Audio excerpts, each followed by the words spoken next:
Hello, welcome back to James Joyce for Dummies. In this episode, I'm going to be taking a look at the first story of Dubliners, The Sisters. Getting into the first story, a couple of notes about Dubliners as a whole that I didn't get to last time.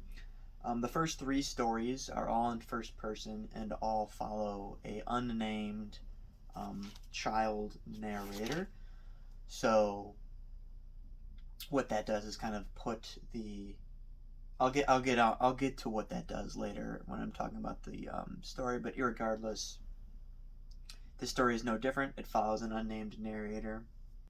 A trend that some people have pointed out about Dubliners is that as the stories progress, the narrators and/or main characters, when they're not the narrators, get progressively older, which isn't necessarily always true. That's because that's not the case. But I do believe that is something that Joyce intended when ordering these stories. Is for the first three are clearly about children, and everyone after. I don't think it's necessarily an older younger thing. I think it's different people in different aspects of life, ordered in a way which it would naturally be older people. So, a younger person might have a more advanced career than an older person, but their story would be after the older person, just because that's the order in which it would fall. If that makes any sense, I hope it does. It's not a major point of contention or something that you need to know to understand the story, but I would say it is important nonetheless. So before getting into any analysis, I think it's always helpful for these stories, specifically with Joyce, to do a little bit of plot summary. If you did read the story, you would notice that there isn't a lot of plot. Not a lot happens. It's a pretty short story. It's only 2 or 3 pages. But if you were a little shaky on what was going on, just a brief synopsis. There's an unnamed narrator, as I already mentioned. He goes to Father Flynn's house, which is a priest that he has been visiting. He brings him snuff, which, if you're not aware, is tobacco that you just smell, and it gives you some sort of nicotine high. High is the right word there, buzz, I suppose. Irregardless, the little boy goes to his house. He sees from the lighting that he thinks, oh, he's not dead yet. He goes back to his house. His Uncle Cotter, is there, and he informs him that the old man is dead.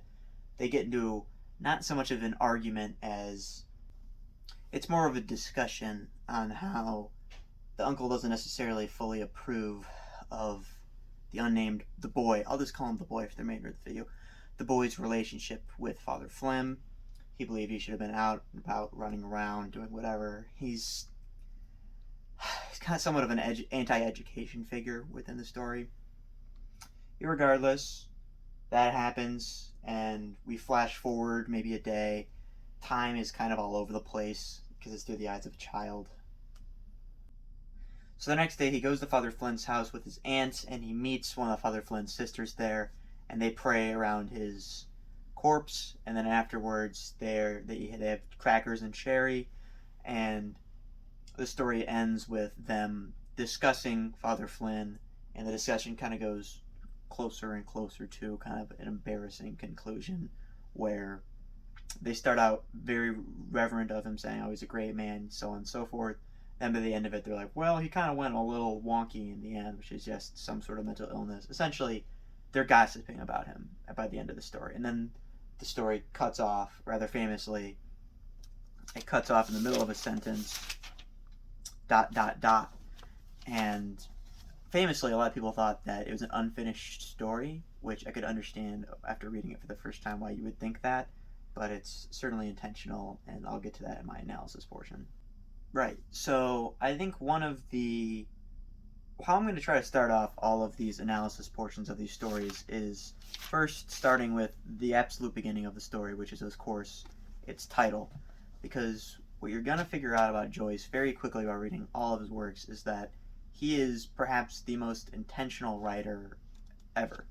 Not a word of his prose is really wasted. And for better or for worse, many have argued it is for worse, because his stories are incredibly dense. Some would argue that takes away from its enjoyment, which I certainly would pay credence to that argument while disagreeing with it. But irregardless, every word of his can really, and every phrase can be analyzed to some degree. I'm not going to go in that deep. This is a very important story to go deeply into, so I will do that, but I'm not going to be analyzing every little thing about this story, even though, trust me, you can, and you could spend, even though this story is 3 pages, I could easily spend 3 hours talking about it. Irregardless, the sisters, what does that title mean? Like pretty much everything in Joyce's writing has multiple meanings. It's on its surface, it would seem that the sisters is reflective of the 2 sisters that the boy meets at the wake for the father, who kind of badmouth him and end up bringing the story to its conclusion. So, yes, in a way, those are the sisters, but who do those sisters represent? Well, many have argued that they represent Lazarus's sisters. So when Jesus comes to Lazarus's town and he discovers that he got there too late, he couldn't save Lazarus, and then he obviously ridiculously famously resurrects Lazarus. It is Lazarus's sisters who beg Jesus to save their dead brother. Now, I think it is significant that, if the sisters represent these sisters and Father Flynn represents Lazarus, who is Jesus in this scenario, I think it could be argued that is the boy. Now, the difference between God himself and this boy is huge. What does that mean? I believe it means that Joyce is highlighting the difference. The church is so inept, and kind of religion itself is so inept, that it might as well be characterized as this child. This child is sent in to see what he can do for this dead priest, and throughout the story he is very worried about what he can do for the dead priest. He doesn't eat crackers because he doesn't want to be too loud and disturb the priest's slumber. He has these nightmares about the priest and this kind of unsaid confession that we never hear, but we understand that the boy might have. So if the boy is Jesus, and the boy is ultimately inept, which he is, you have to wonder, what does that say about Jesus? And what does that say about Joyce's opinions towards religion in general? And as you can see here, it's not a very positive one. He thinks that, religion is something that is perhaps, it's numbing people to real life. It's not as powerful as people would like it to believe, so on and so forth. That is my personal opinion. There are a million other interpretations of the title The Sisters. I think that if you compare the sisters to, first of all, the sisters of Lazarus, beg Jesus to save their dead brother. These sisters gossip about him in front of his dead corpse. So it's like the difference. It's not, an important aspect of Dubliners is that much of the importance of it is what's not there, and what should be, maybe not should be, but what would assume to be there. The difference between reality and expectations is the substance of Dubliners, which actually brings me to the boy's 3 words. So there are 3 words that the boy thinks of, and I'm going to go through each one individually and kind of explain what it means within this story itself and what it means within the context of Dubliners, and honestly, much of James Joyce's work as a whole.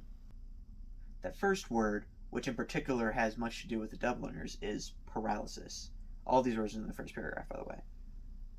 The sentence it is read is, "Every night as I gazed up at the window, I said softly to myself the word paralysis." So paralysis. Within the context of the story, what does it mean?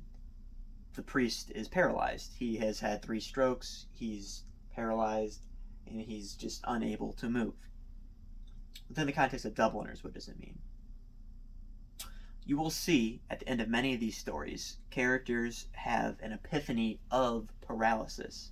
They are paralyzed by forces that are perhaps outside of their control, or even if they're not outside of their control, they feel like they must be outside of their control. And that's a very confusing way to describe it, but I promise you, as we go through these stories, it will make more and more sense. What does paralysis have to do with Dublin, the city in which this is set? It is imperative that you remember that each of these stories, even if they seem like they could happen anywhere, they happened in Dublin. That's critically important. Joyce, as a man, especially when writing these early stories, felt that Dublin was a paralyzing force, largely paralyzing.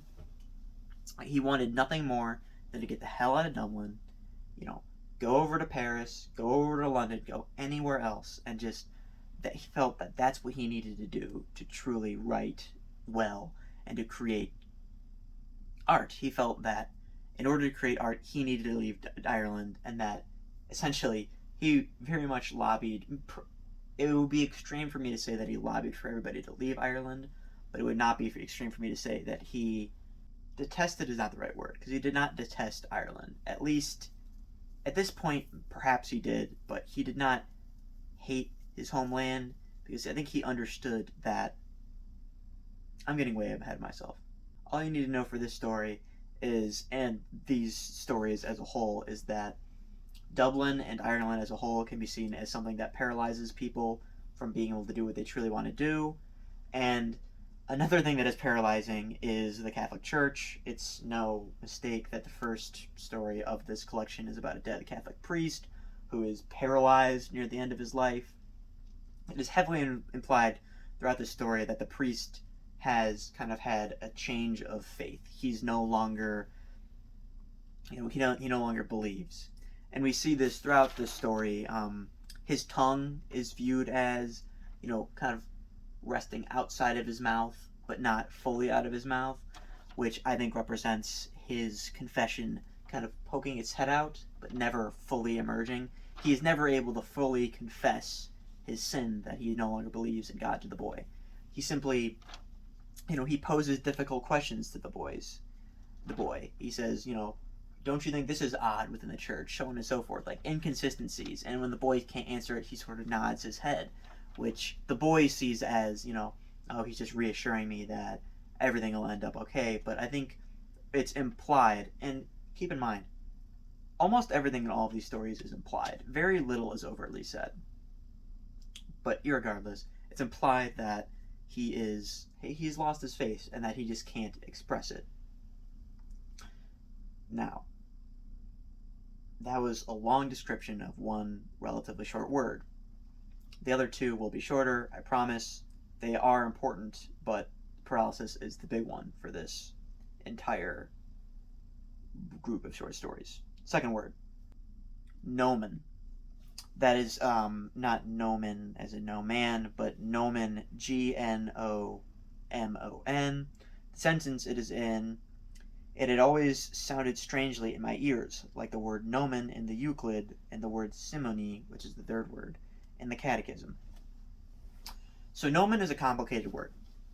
I think it's so if the question is what context does it have in this story, I believe that it is, the definition we are using here is a parallelogram. So he would have understood it as a parallelogram with no corner. So what's significant, what gives that parallelogram its name is that it lacks something, which is significant to this story in that as you are reading along, you sort of notice that it's very frustrating. You don't know what anybody is talking about the whole time. And then as you reread the story, you realize, oh, that's because you are supposed to be the kid in this story. When you're a kid, when you're 5 or 6, people just kind of say things and you don't really understand what the hell's going on. That's what being a kid is, and that's what this story is able to do. And the other two stories that are written from the perspective of kids. It is significant that the only stories that are written from a first-person perspective are from the perspective of children.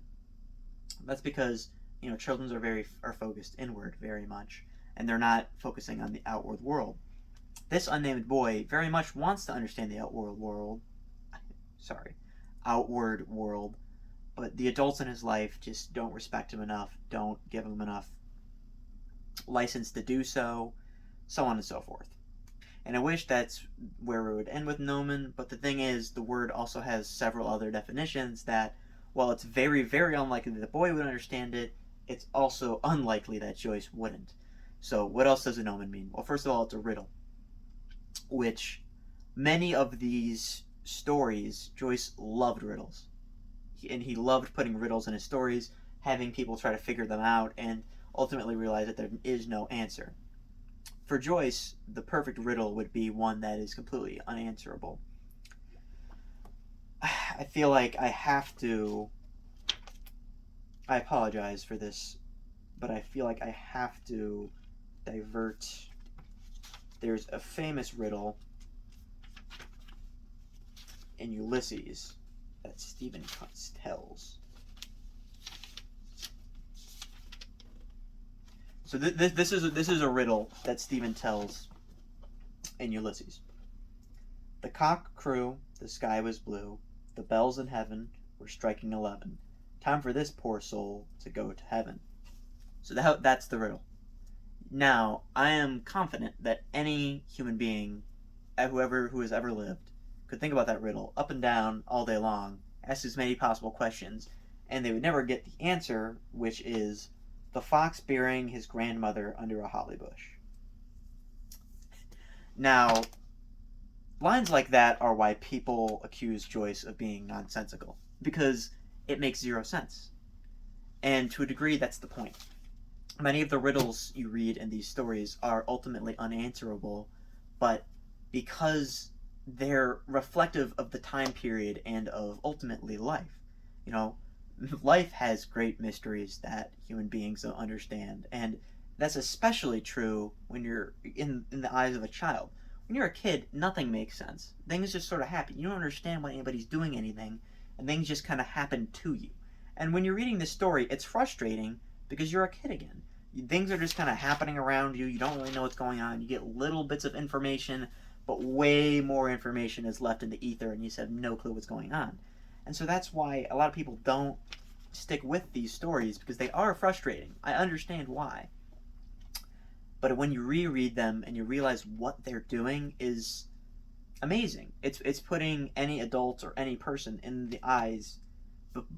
the mind of this kid, I think, in a better way that just about anybody has ever been able to do stream of consciousness writing, which is what made James Joyce ridiculously famous. So, we're almost done with gnomon. There's one more important definition, probably way more than one more important definition, but one more that I'm going to focus on. So a gnomon is also the part of the sundial which casts a shadow. Now, why is this important? So the significance of the gnomon in this context would be what it casts is what gives it utility at all. So the piece itself is useless. If you took a sundial and put it inside, it's useless. So is the gnomon. It is only useful when set outside and it casts a shadow in a certain place so you know what time it is. So that also very much reflects this story. The story is only useful is a bad word. It's only worth anything because of the shadow that it casts. It is not the substance itself. It is, let me rephrase that. The story is substance, but it is only substance in the way that the shadow it casts, what it creates in the human mind, not what it says, but what we think about it, is what gives the story substance. If you were to just simply give this to an AI and the AI read it and wasn't allowed to think about it at all, it would probably determine that it's not a very substantial story. But the substance of the story comes from us filling in the gaps. The gaps, Joyce, it is incorrect to say that Joyce wrote incomplete stories. It is correct to say that he wrote complete stories with complete absences of information. He writes those so that people can fill in the gaps with their own minds, and that's what gives the story substance at all. In Joyce's mind, that's what gives any amount of fiction substance. It's not what's written on the page, it's what human beings are able to get out of that and put back into it. That's what's significant about many of these stories in Joyce's writing as a whole. And that's the third definition of gnomon. We're almost done with the three words. The last one is simony. He reads it in the catechism is where he reads it, which, given how old this boy is, it's a little absurd for him to be reading the catechism. We assume he's given the catechism by Father Flynn. Another this little piece of information that, again, assume. But, so simony means, if you remember, during the time of the Reformation, one of the reasons why Martin Luther split from the Catholic Church is because they were giving out indulgences. They were saying, pay me this money and you don't go to hell, so on and so forth. That's what simony is. It's simony. It's the exchangement of money for spiritual matters. Now, there is a pun in there somewhere. It's exchanging things that are it's exchanging money for spiritual things, which is not only what they did back then, but I'm sure Joyce would also say Dubliners certainly exchanged all of their money for things of spiritual matters. But the thing is, it wasn't like spirits as in holy, it was spirits as in alcohol. So right there's a pun, but also it's significant because it kind of highlights the disbelief Joyce had when he was writing this. It also highlights the disbelief that we assume Father Flynn has. It's a very important concept within all of Dubliners and all of Joyce's works that religion is somewhat of an empty symbol, which we see later. I think one of my favorite lines in the thing is, so Father Flynn drops the chalice, and one of the sisters says, it was okay, of course, it had nothing in it. So what she is saying, what this character is saying, is that, there wasn't any wine in it or anything. It was okay. If he would have spilled some of the sacred blood, that would have been obviously very bad. But he just dropped the chalice, and there's nothing in it. What Joyce is saying is that every chalice is empty. The chalice that this priest was holding was empty. There was no more faith in it. His faith had dried up, and it was essentially his faith, and this is an excellent symbolism. His faith leading up to this point had been like an empty chalice. It's beautiful, it's an ornate, everyone likes to look at it, everyone worships it. However, it is empty and devoid of anything that can sustain someone. That's what Joyce personified this father's faith as being. And then, of course, he drops the chalice, which at that point his faith is completely shattered apart. And though it is not stated, this same chalice might have been put back together and placed, in his arms as he's lying away, dead. As he's dead, lying there with the chalice in his arms. So yeah, that just about finishes up my summary of these three very important words that I'm sure I will be bringing up again, especially paralysis, especially Nomen. I want to give a short. If this is my first kind of looking over, I want to give a short look at how Joyce writes just in general, just sort of his diction.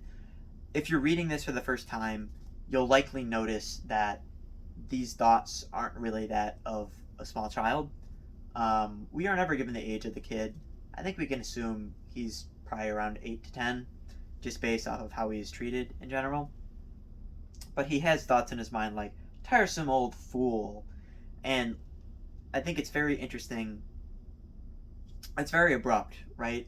How it switches from people talking and kind of internal dialogue and third person description. Thank God, in this story it's pretty easy because there is just a first person narrator. He describes everything. The talking kind of happens from outside of his narration, but he's also narrating throughout. So it's not that tough in this story. It gets harder as we go on. Once it gets to the third person narration, there's still sometimes first person thoughts. You'll see that especially in Ulysses when we get there. Irregardless, I think it's an important thing to mention about Joyce's writing style. It's very unique. It's called stream of consciousness. He actually despised that phrase. I can't think off the top of my head what his phrasing to describe it was, but irregardless, we call it stream of consciousness today. Virginia Woolf was very famous for that as well. Joyce, I would say, perfected it to a certain degree. Before getting to, I want to take a look at the ending. The ending of each of these stories is incredibly important to understanding the story as a whole. Before getting to the ending, I'm just going to point out some of my kind of interesting aspects of the story. Firstly, I want to discuss the boys and kind of, perhaps not interpretation, but his relationship with the priest. Many have read. It's an incredibly 21st century reading of this story to read it as a kind of, and there being anything sexually wrong with their relationship. I think there's very little chance that this story has anything to do with that. I understand why, Catholic priest, little boy, yada yada yada, ha ha ha, but it's just not what this story is about, in my personal opinion. Is the boy afraid of Father Flynn? Yes, very much so. You can see this in his kind of nightmares of him. And I think just in general, he's spooked by this priest that just tells him all this really weird stuff whenever he visits him. He, describes in detail. He made him memorize the Mass, which is insane. How many Catholics today have memorized the Mass? It's something that only a priest would have to do. It's almost as if the priest, understanding that he has gotten past the point of where he still has faith, he doesn't have faith anymore. At one point, he wants to pass on this faith to this boy. Then near the end, he kind of has given up on that and just kind of inadvertently, he obviously never says to the boy, God isn't real, your faith is a lie, because he would never say that. He's a priest. But by testing the boy in little ways, by saying, oh, don't you think that's weird? He's passing on his lack of faith, which is interesting. Again, this is all completely conjecture on my point, because we really don't know. I could be completely wrong. This could be a completely straightforward story, and he could just simply he could have never lost his faith. But I think Joyce gives you enough for this interpretation. Keep in mind, this is all just my interpretation. And I think it's a relatively popular one. Some of what I've said more than others. Irregardless, another interesting thing, I think his dream where he's in Persia is very much reflective of Joyce's strong desire to get out of Dublin. And it actually, 2 stories later, Araby is, I'm not to spoil anything, but centers very much about escaping from Dublin to an Arabian land, much like Persia. And then one last thing before getting to the end of the story.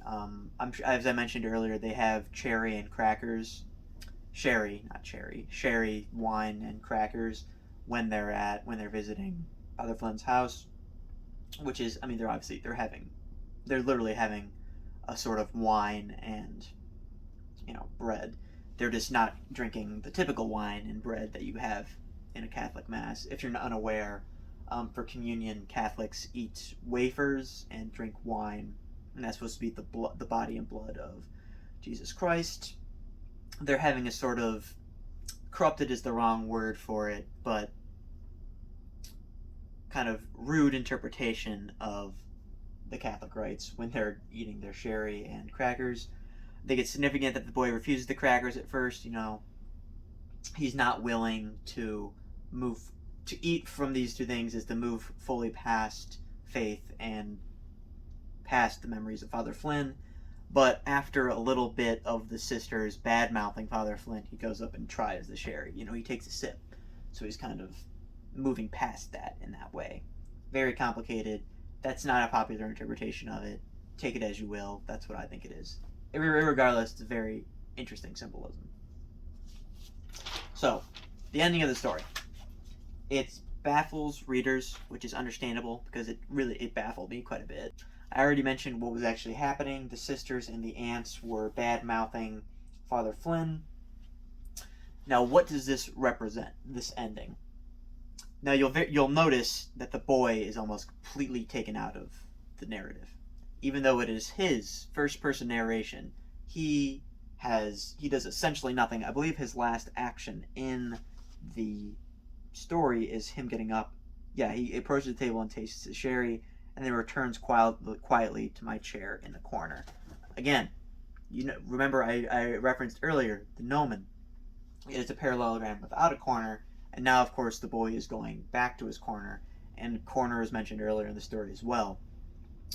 He's going to a place where he feels like he can exist, and just not interrupt everybody. So basically, by going to the corner, he leaves existence. he certainly is existence within the story. It's, at the very least, even if you don't want to look at the more technical definitions and more widely applied definitions of nomen within Dubliners, that in and of itself is a pretty funny pun, and it rewards the reader for rereading and understanding the words that Joyce uses, which, little tangent here, reading Joyce absolutely rewards rereading more than many other. Hemingway is another one who rewards rereading things, understanding it inside and out. Is very important for these stories and his work as a whole. So what does it mean that the kid is removed from his narrative? Well, literally, he must feel awful, because these ladies are just bad-talking a guy he did admire to a certain extent. He was afraid of him as well, but I feel that he feels that the permission to badmouth him should reside in people who actually dealt with him when he was kind of going off the rails, which we do think he is. The last story that is told about him is how he's laughing, like he disappeared and they found him laughing in a confession box. Now, what this literally could mean, he could be laughing at, his loss of faith. Religion could be seen as a joke. His duties as a priest could be seen as a joke, so on and so forth. This can be interpreted any number of ways, but I think it's significant that it ends with him trying to confess something. Confession is a central theme of this story. It's implied, the boy says himself quite maturely. Let me read the story. And I understood, but the gray face still followed me. It murmured, and I understood that it desired to confess something. That gray face being that of Father Flynn's. The boy understands that the father wants to confess something, but the father just can't do it. It's that tongue almost out of the mouth thing, right? It disturbs the boy because he thinks he'll never get the final pieces of the puzzle, and he'll never be able to put it all together. And that's who we are. We are the boy in this scenario. We don't know. Everything that I've been saying about the boy, about the father, you would never get on your first read. If you read this the first time, and you would never think, oh, that makes sense, he lost his faith, that's what the chalice meant, yada, yada, yada. You would never get that. You have to read this multiple times to understand that. And that's the thing about life, is that later on in this boy's life, he's going to look back on this experience and think, now that I think about it, that priest is rather odd. Why was he asking me all those things? I think I understand a little bit better. That's what we're doing with this story. It's like looking back on your own life and better understanding it. But Joyce is able to put you in that position because of how accurate the prose is and because of how little information he gives you. It's a brilliant example of that sort of short storytelling which follows us throughout. Because he takes something that is so universal, which is better understanding something from your youth when you're older. When you're a kid, how the hell did Santa come in here and not make all that noise? How did he eat all the reindeer? How did he eat all the reindeer? How did he eat all the carrots? So on and so forth. That mysticism, you don't understand. Not understanding is a huge part of being a kid. And trying to understand what you hadn't understand previously is a major part of being an adult. So this story is, though it's written from the perspective of a kid, it's written for adults. It's written for adults to look back on and say, when I was a kid, I really didn't understand much. Maybe I should look back on my own life and figure out what some things just didn't make sense to me back then. It's able to put you in that position in a way that is truly remarkable. I know I've repeated myself over and over again with this, but it's just, these stories, I think it's truly, truly fantastic what it is able to do. So aside from that, I don't believe there are any other notes I had for this story. It's a pretty short story. I got a lot out of it. So next episode I'm going to be taking a look at An Encounter, which is another one of Joyce's stories from Dubliners. It is another first-person story, and it is another story that is from the perspective of a child. So if you enjoyed this episode or are interested in Joyce yet, please like and subscribe. and I will see you next episode with some more Joyce. Have a good evening and a good night.